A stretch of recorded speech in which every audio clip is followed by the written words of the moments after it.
Here's little Fang, my bearded dragon. And he, as you can see, is shedding. And he's really itchy. I can just tell by his face he's very uncomfortable, itchy. And the skin, oh, I know you're itchy. Oh, you're so itchy. The skin will come off in pieces as they shed. They will not shed in one piece like a snake does. And as you can see, he's getting ready to shed his nose right there. Just his nose. And what will happen a lot is the skin will become milky, like a milky color, and then it will turn darker often.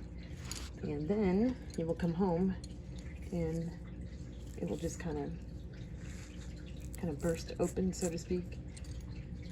And he's shedding on his body right now. They will shed in chunks. That's totally normal. Oh, I know you're itchy.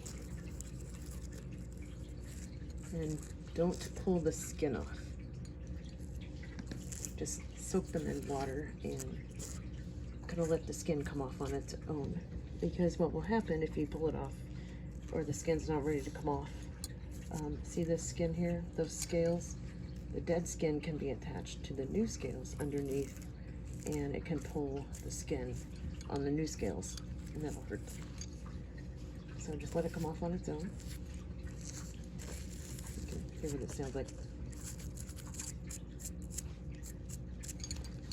It's like sandpaper. And this is different than a snake shed. A snake shed is more kind of silky and smooth, and obviously one piece.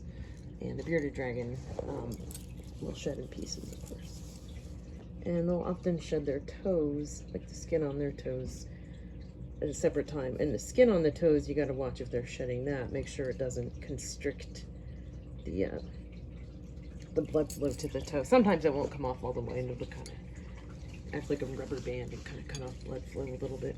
But just make sure you soak them in water.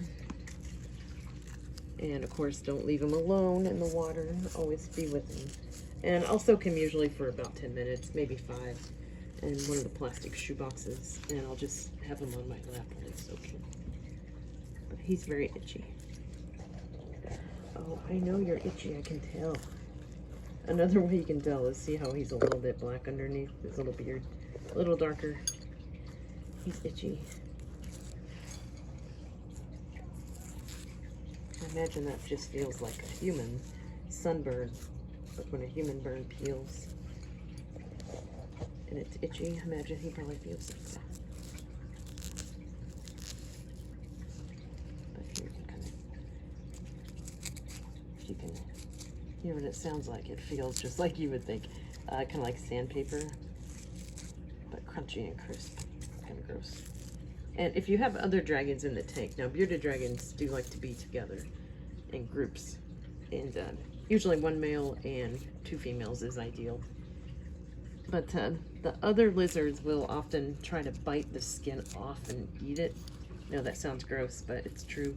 So a lot of times you will not see skin that is shed in your tank because they will eat it. Just get the nutrients out of it, I guess. And he will shed here too. Those little spikes will come off in little caps. It's like each spike will be like a little cone come off by itself. You know, they would probably be hooked onto here if he sheds all right.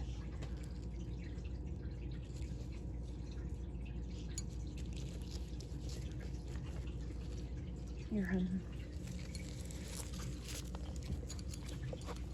And he's been wagging his tail and rubbing his head and his arms and legs on everything he can in his tank. I have some new tile I rotated into there that I got from the salvage store, and the tile's really rough. It's kind of rough, like sandpaper squares, and he was almost rolling in it like a dog. He was really cute. And he was like hunched down and like scratching his body on it like that, and then kind of flipping his tail around, and in an effort to kind of get that dry skin off. You can see how nice and new that is underneath. All right, buddy. Little Fang. get you soaked up. And we'll see how he looks tomorrow.